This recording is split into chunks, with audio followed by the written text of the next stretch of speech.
करीम कुल रब्बी ज़िदनी इल्मा। अस्सलाम वालेकुम, welcome back to biology with Sidra. I am Sidra Saeed. आज के लेक्चर में हम लोग फर्स्ट ईयर का सेकंड चैप्टर स्टार्ट कर रहे हैं, which is known as the biological molecules. Chapter के नेम से ही शो हो रहा है कि बायोलॉजिकल मालिक्यूल्स। बायोलॉजिकल जैसा कि नेम शो कर रहा है कि बायो का मतलब है लाइफ। अब ऐसे मालिक्यूल जो कि लिविंग ऑर्गेनिजम्स की बॉडी का पार्ट होते हैं उन्हें हम लोग बायोलॉजिकल मालिक्यूल्स कहते हैं। बायोलॉजिकल मालिक्यूल्स को अंडरस्टैंड करने के लिए बायो की एक स्पेसिफिक किस्म की ब्रांच यूज़ की जाती है, जिस ब्रांच का नाम है बायोकेमिस्ट्री।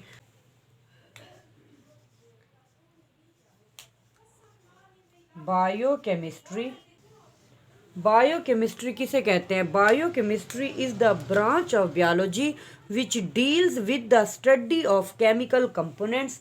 अब ये किसके साथ डील्स करती है? Deals with the study of chemical components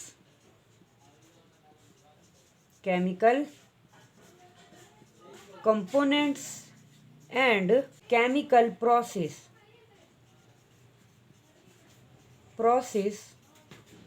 in the living organisms।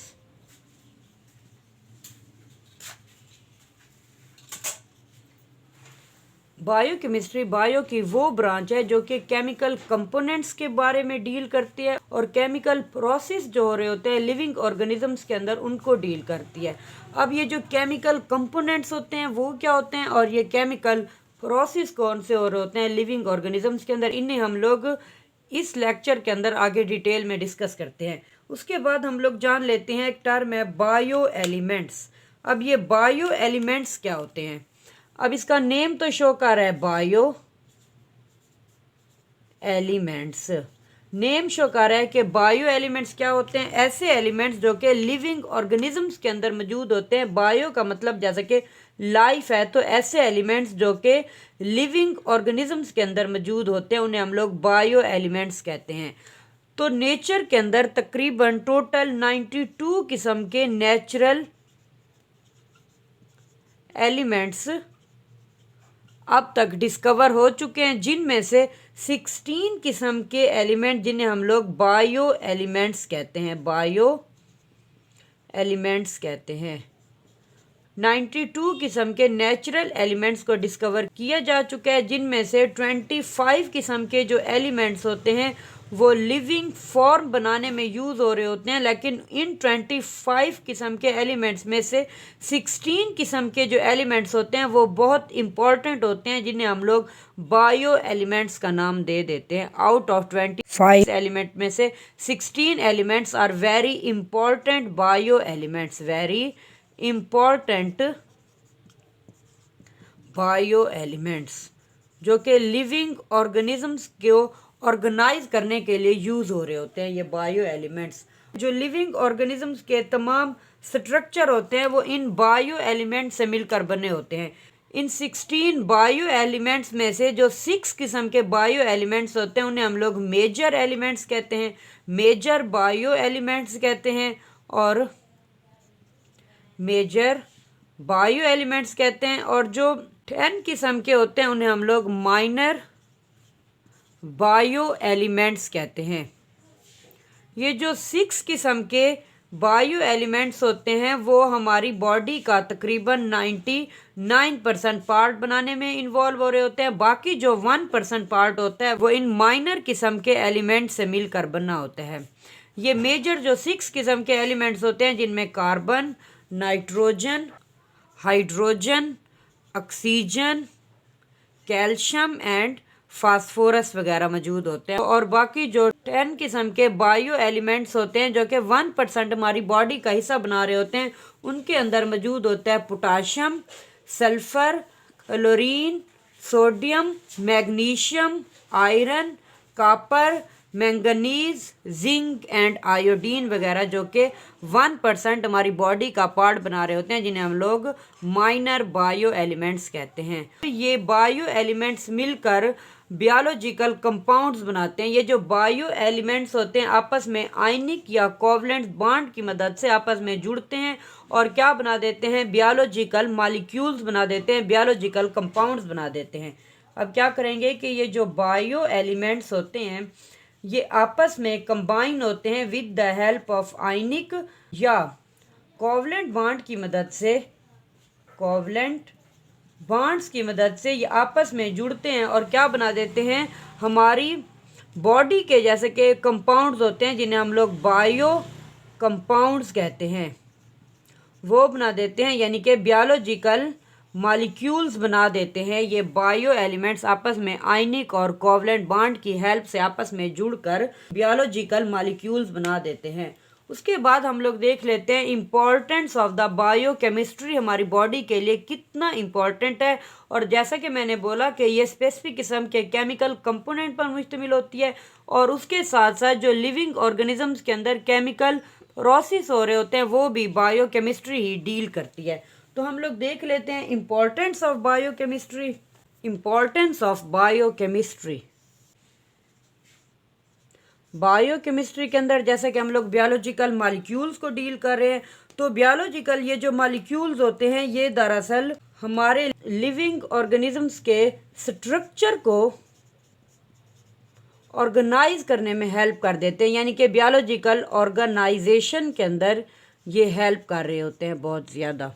Living organisms के स्ट्रक्चर को जैसे कि ऑर्गेनाइज करने में हेल्प कर रहे होते हैं।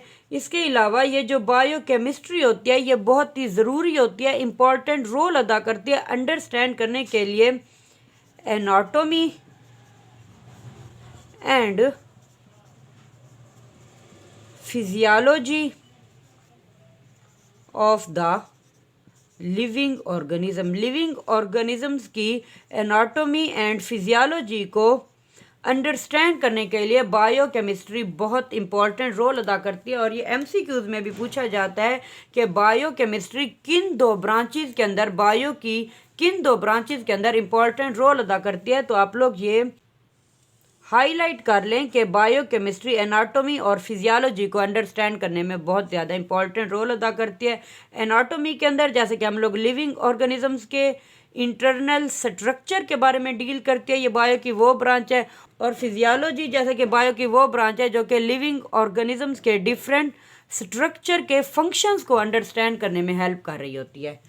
इसके साथ साथ ये जो बायोकेमिस्ट्री है लिविंग ऑर्गेनिजम्स के अंदर होने वाले जैसे कि मुख्तलिफ किस्म के केमिकल प्रोसेस होते हैं उन्हें डील्स करने में हेल्प कर देती है। अब ये केमिकल जो प्रोसेस होते हैं वो किस किस्म के होते हैं, केमिकल प्रोसेस जो कि लिविंग ऑर्गेनिजम्स के अंदर हो रहे होते हैं, ये बायोकेमिस्ट्री इन्हें डील्स करने में हेल्प करती है, इन प्रोसेस को अंडरस्टैंड करने में हेल्प करती है।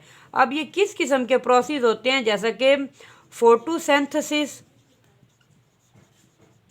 फोटोसिंथेसिस, उसके अलावा रिस्पायरेशन का प्रोसेस होता है, जैसा कि उसके अलावा muscles relaxation and muscle contraction. इसके अलावा ये बायोकेमिस्ट्री डील्स करती है with the process of digestion. Digestion के प्रोसेस के अंदर ये बायोकेमिस्ट्री इंपॉर्टेंट रोल अदा कर रही होती है। इसके अलावा बायोकेमिस्ट्री डिफरेंट किस्म की फील्ड्स के अंदर भी इंपॉर्टेंट रोल अदा कर रही होती है, जैसे कि बायोकेमिस्ट्री डील करती है with the development in the agriculture के अंदर, डेवलपमेंट के प्रोसेस में इंपॉर्टेंट रोल अदा करती है। किसके अंदर, development process of agriculture, development in agriculture,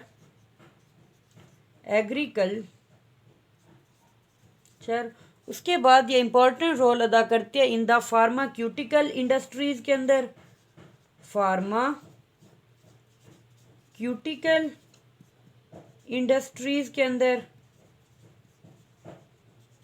इसके अलावा ये बायोकेमिस्ट्री इंपॉर्टेंट रोल अदा कर रही होती है इन द फूड इंडस्ट्रीज के अंदर, फूड इंडस्ट्रीज के अंदर बायोकेमिस्ट्री वेरी इंपॉर्टेंट रोल अदा करती है in the expansion field of genetics and biotechnology के अंदर, जीनेटिक्स की फील्ड के अंदर एंड बायोटेक्नोलॉजी। बायोटेक्नोलॉजी की फील्ड के अंदर भी इम्पोर्टेंट रोल अदा करती है। बायोकेमिस्ट्री डिफरेंट किस्म की फील्ड्स के अंदर भी इम्पोर्टेंट रोल अदा करती है केमिकल प्रोसेस के साथ साथ। उसके बाद हम लोग देख लेते हैं कि जैसे कि आप लोगों की बुक में दी गई है केमिकल कंपोजिशन बताई गई है बैक्टीरिया एंड हेमेलियन सेल्स के अंदर इन केमिकल्स की, तो मुख्तलिफ किस्म के केमिकल्स के बारे में बताया गया और फिर उनकी कंपोजिशन के बारे में बताया गया एक टेबल के अंदर। तो आप लोग इस टेबल को अच्छे से याद कर लीजिएगा क्योंकि this is very important table at the point of MCQs के लिहाज से ये टेबल बहुत ज़्यादा इंपॉर्टेंट है। जैसे कि वाटर की अगर हम लोग परसेंटेज देखें बैक्टीरिया सेल के अंदर तो 70% वाटर होता है और मेमेलियन सेल्स के अंदर 70% वाटर होता है। और उसके बाद अगर सेकंड नंबर पर प्रोटीन का बताया गया तो प्रोटीन बैक्टीरिया के अंदर 15% होता है और मेमेलियन सेल के अंदर 18% होती है। कार्बोहाइड्रेट्स बैक्टीरिया सेल के अंदर 3% होते हैं और मेमेलियन सेल के अंदर 4% होते हैं। लिपिड्स का बताया गया, लिपिड जैसे कि बैक्टीरिया सेल के अंदर 2% होता है और मेमेलियन सेल्स के अंदर इसकी मिकदार 3% होती है। अगर हम लोग डीएनए की मिकदार को देखें, डीएनए की मिकदार जैसा कि 1% होती है बैक्टीरिया के अंदर और मेमेलियन सेल के अंदर 0.25% होती है। अदर ऑर्गेनिक मालिक्यूल जैसे कि एंजाइम्स, हार्मोन और मेटाबोलाइट्स वगैरह इनकी मिकदार बैक्टीरिया के सेल के अंदर 2% होती है और मेमेलियन सेल्स के अंदर भी 2% होती है। इनऑर्गेनिक आयंस को देखें जैसे कि sodium, potassium, calcium, magnesium, chlorine and SO4, अगर इनकी मिकदार देखें तो 1% बैक्टीरिया सेल के अंदर होती है और 1% मेमेलियन सेल के अंदर होती है। This is very important table for the MCQs के लिए ये बहुत ही इंपॉर्टेंट टेबल है। उसके बाद देख लेते हैं केमिकल कंपोजिशन ऑफ ऑर्गेनिजम्स के अंदर जो केमिकल मौजूद होते हैं किस किस्म के केमिकल्स होते हैं और उनकी कंपोजिशन क्या होती है। Composition of chemicals in the living organisms, composition of chemicals in organisms, कौन से ऑर्गेनिजम्स, लिविंग ऑर्गेनिजम्स के अंदर, इन द लिविंग ऑर्गेनिजम्स के अंदर जो केमिकल्स होते हैं उनकी 2 फॉर्म होती है जो कि तमाम लिविंग ऑर्गेनिज्म जैसा कि ख़ास किस्म के केमिकल कंपाउंड से मिलकर बने होते हैं। इन केमिकल कंपाउंड्स को क्लासिफाई किया जाता है इनटू द 2 टाइप्स के अंदर। 2 किस्म के केमिकल कंपाउंड्स होते हैं। केमिकल कंपाउंड्स क्योंकि तमाम लिविंग ऑर्गेनिज्म ख़ास किस्म के केमिकल कंपाउंड से मिलकर बने होते हैं। इन केमिकल कंपाउंड्स को 2 कैटेगरीज के अंदर डिवाइड किया जाता है। कुछ जो केमिकल कंपाउंड्स होते हैं जो कि इनऑर्गेनिक होते हैं, इनऑर्गेनिक केमिकल कंपाउंड्स होते हैं। जो अदर केमिकल कंपाउंड होते हैं वो ऑर्गेनिक केमिकल कंपाउंड होते हैं, ऑर्गेनिक होते हैं। उनके अंदर कार्बन और हाइड्रोजन एक साथ बॉन्ड होता है, लेकिन जो इनऑर्गेनिक होते हैं उनके अंदर कार्बन और हाइड्रोजन एक साथ बॉन्ड नहीं बना रहा होता है। वो इनऑर्गेनिक होते हैं जिनके अंदर कार्बन और हाइड्रोजन एक साथ होता है, उसे हम लोग ऑर्गेनिक कहते हैं। अब इनऑर्गेनिक जैसा कि इनऑर्गेनिक के अंदर आ जाते हैं कार्बन डाइऑक्साइड, वाटर, कुछ एसिड्स वगैरह और कुछ बेसिस एंड साल्ट्स वगैरह जो कि इनऑर्गेनिक होते हैं। और ऑर्गेनिक कंपाउंड्स के अंदर आ जाते हैं प्रोटीन्स, लिपिड्स, कार्बोहाइड्रेट्स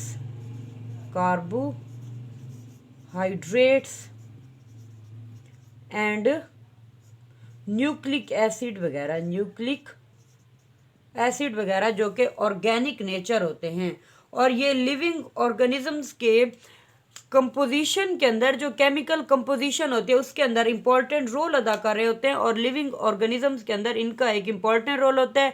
जैसा कि हम लोग देख लें प्रोटीन को, तो लिविंग ऑर्गेनिजम्स के अंदर ये सेल मेम्ब्रेन को बनाने में यूज़ हो रही होती है और एंजाइम्स वगैरह प्रोटीन से मिलकर बने होते हैं। हार्मोन्स वगैरह कुछ ऐसे होते हैं जो कि प्रोटीन ही के नेचर होते हैं एंड अदर सेल स्ट्रक्चर वगैरह बनाने के लिए प्रोटीन यूज़ की जा रही होती है। लिपिड्स की बात कर लें, लिपिड्स भी जैसे कि सेल की मेम्ब्रेन बनाने बनाने में इन्वॉल्व हो रही होती है, सेल को एक शेप प्रोवाइड कर रहा होता है, लिपिड्स वगैरह। अगर हम लोग कार्बोहाइड्रेट्स की बात कर लें तो कार्बोहाइड्रेट सेल मेम्ब्रेन में भी यूज हो रहा होता है। इसके अलावा carbohydrate work as a fuel के तौर पर काम कर रहा होता है फॉर द लिविंग ऑर्गेनिजम्स के लिए ये एटीपी प्रोवाइड कर रहा होता है। न्यूक्लिक एसिड की बात करें, न्यूक्लिक एसिड के अंदर जैसे कि आरएनए एंड डीएनए इन्वॉल्व हो रहा होता है, और ये क्या होते हैं कि ये एक नस्ल से दूसरी नस्ल के अंदर जो जीन्स वगैरह होते हैं, जो खसूसियत होते हैं, वो मुंतकिल करने के लिए यूज़ हो रहे होते हैं।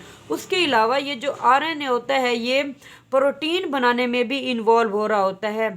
तो इसी तरह से ये जो इनऑर्गेनिक या ऑर्गेनिक कंपाउंड्स होते हैं ये लिविंग ऑर्गेनिजम्स के अंदर इंपॉर्टेंट रोल अदा कर रहे होते हैं। जैसे कि हम लोगों ने टेबल के अंदर देख लिया वाटर की कंपोजिशन कितना होता है, कार्बन डाइऑक्साइड की कंपोजिशन कितना होती है, और ये हमारी बॉडी के लिए कितना इंपॉर्टेंट होते हैं, एसिड्स और बेसिस वगैरह कितना इंपॉर्टेंट होते हैं, और साल्ट्स वगैरह हमारी बॉडी के लिए कितना इंपॉर्टेंट होते हैं। ये बहुत ज़्यादा इंपॉर्टेंट रोल अदा करते हैं और हमारे केमिकल स्ट्रक्चर बनाने में लिविंग ऑर्गेनिजम्स के केमिकल प्रोसेस के अंदर ये इंपॉर्टेंट रोल अदा कर रहे होते हैं, ये ऑर्गेनिक और इनऑर्गेनिक कंपाउंड जैसा कि केमिकल कंपाउंड्स।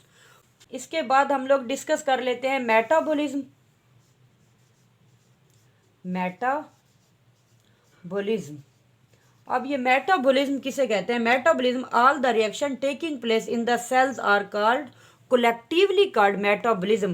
वो तमाम प्रोसेस जो कि लिविंग ऑर्गेनिजम्स के अंदर कोलेक्टिवली हो रहे होते हैं उन प्रोसेस का हम लोग कहते हैं कि मेटाबॉलिज्म। ऑल प्रोसेस जो अक्कर होते हैं, जो कि पाए जाते हैं इन द लिविंग ऑर्गेनिज्म, जो कि लिविंग ऑर्गेनिजम्स के अंदर तमाम प्रोसेस मौजूद होते हैं, इन प्रोसेस को हम लोग कोलेक्टिवली कॉल्ड, इन प्रोसेस को हम लोग क्या कहते हैं? मेटाबॉलिज्म।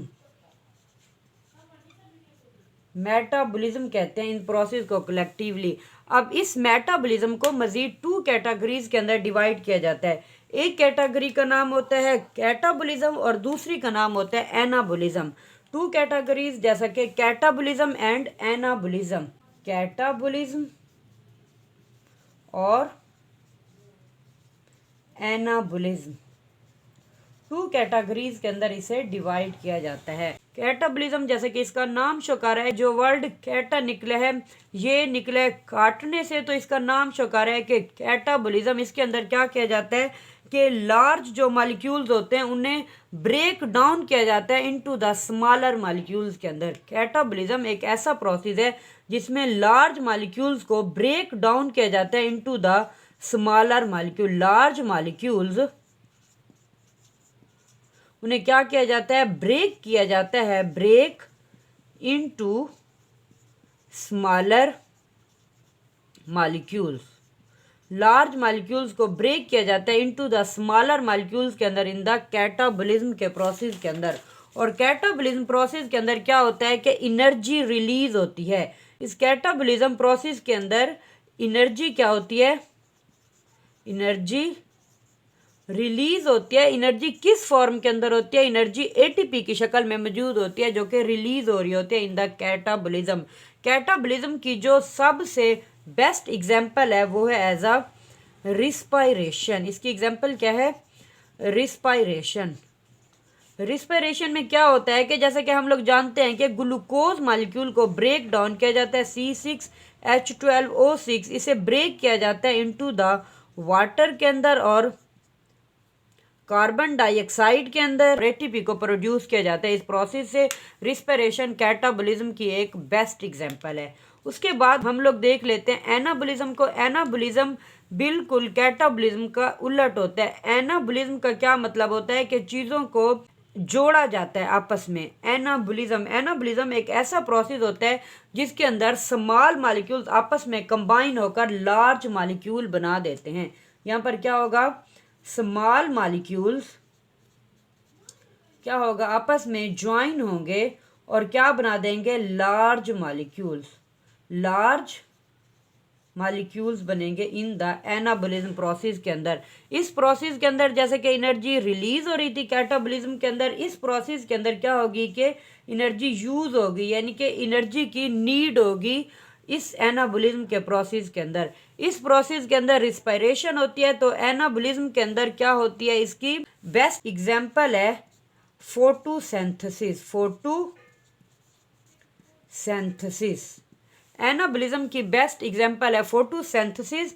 इसमें क्या होगा कि जैसा कि फोटोसिंथेसिस के अंदर हम लोग देख लेते हैं, इसके अंदर ग्लूकोज को ब्रेक डाउन किया जा रहा था वाटर और कार्बन डाइऑक्साइड के अंदर। यहाँ पर क्या होगा कि फोटोसिंथेसिस के अंदर हम लोग जानते हैं कार्बन डाइऑक्साइड प्लस वाटर आपस में ज्वाइन होंगे और उसके नतीजे में ये बना देंगे ग्लूकोज का एक मॉलिक्यूल बना देंगे। और उसके साथ साथ यहाँ पर एटीपी को यूज़ किया जा रहा होता है, कार्बन डाइऑक्साइड और वाटर के साथ साथ एटीपी को भी यूज़ किया जा रहा होता है और लाइट को यूज़ किया जा रहा होता है सूरज से। और इसी तरह ये प्रोसेस होता है फोटोसिंथेसिस का, जिसके अंदर ग्लूकोज को बनाया जा रहा होता है कार्बन डाइऑक्साइड और वाटर को यूज़ करके। जैसे कि स्मॉल मॉलिक्यूल्स को यूज़ किया जा रहा है, उसके साथ साथ एटीपी को यूज़ किया जा रहा होता है। ये स्मॉल मॉलिक्यूल आपस में कंबाइन होकर एक लार्ज मॉलिक्यूल बना देते हैं इन द एनाबोलिज्म प्रोसेस के अंदर। आप लोगों की बुक के अंदर एनाबोलिज्म और कैटाबोलिज्म के प्रोसेस के लिए एक बहुत खूबसूरत अंदाज के अंदर एक वर्ड यूज़ किया जाता है, these process are occur hand in the cells. ये प्रोसेस किस तरह होते हैं, एनाबोलिज्म और कैटाबोलिज्म के जो प्रोसेस होते हैं, आप लोगों की बुक के अंदर जो वर्ड यूज किया जाता है अक्कर्स इन हैंड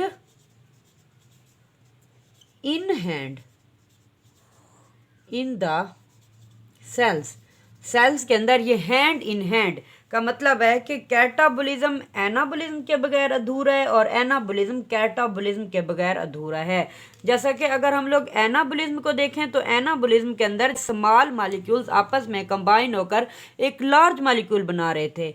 तो इसी तरह कैटाबोलिज्म के अंदर ये जो लार्ज मॉलिक्यूल होगा उसकी ब्रेक डाउन होगी और उसके नतीजे में स्मॉल मॉलिक्यूल बनेंगे, जैसे कि वाटर प्लस कार्बन डाइऑक्साइड बन रहा है इस प्रोसेस के अंदर। इसी तरह ये दोनों एक दूसरे के ऊपर डिपेंड करते हैं और दोनों प्रोसेस एक साथ चल रहे होते हैं। देन दी स्मॉल मॉलिक्यूल्स, फिर इन स्मॉल मॉलिक्यूल्स को रीयूज किया जाएगा to form the large molecule, जैसे कि ग्लूकोज को बनाया जा रहा है। उसके बाद हम लोग देख लेते हैं वर्ड इंटर कन्वर्जन का आप लोगों की बुक में यूज किया जा रहा है। इंटर कन्वर्जन किसे कहते हैं, इंटर कन्वर्जन जैसे कि कार्बोहाइड्रेट्स, प्रोटीन्स और लिपिड्स ये एक साथ कंटिन्यूसली लिविंग ऑर्गेनिजम्स के अंदर मिलकर काम कर रहे होते हैं। These are the coordinator of each other. क्योंकि हम लोग कार्बोहाइड्रेट्स के अंदर अगर कोई अमाइनो ग्रुप को ऐड कर दें तो उसकी वजह से प्रोटीन बन जाएगी। अगर उससे हम लोग अमाइनो ग्रुप को हटा दें, रिमूव कर दें, तो प्रोटीन से कार्बोहाइड्रेट्स बन जाएंगे और इसी तरह इनसे हम लोग लिपिड्स को बना लेते हैं। These are the inter conversion of each other. These are known as the inter conversion of each other. क्या चीज़, carbohydrates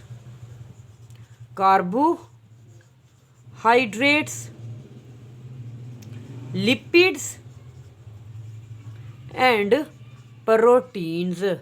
these are the inter conversion of each other. ये तीनों क्या होते हैं कि एक दूसरे के इंटर कन्वर्जन होते हैं। कार्बोहाइड्रेट से लिपिड्स को बनाया जा रहा होता है और लिपिड से क्या बनाई जा रही होती है, प्रोटीन्स को बनाया जा रहा होता है। अगर इस लेक्चर में से कोई पॉइंट भी आप लोगों को समझ ना आए तो आप लोग कमेंट बॉक्स में कमेंट करके पूछ सकते हैं। Thank you so much for watching my lecture. Next lecture के अंदर इंशाल्लाह हम लोग इस चैप्टर का नेक्स्ट टॉपिक को डिटेल में एक्सप्लेन करेंगे। अल्लाह हाफिज़। अगर वीडियो पसंद आई है तो वीडियो को लाइक, शेयर एंड चैनल को सब्सक्राइब करना ना भूलिएगा। अल्लाह हाफिज़।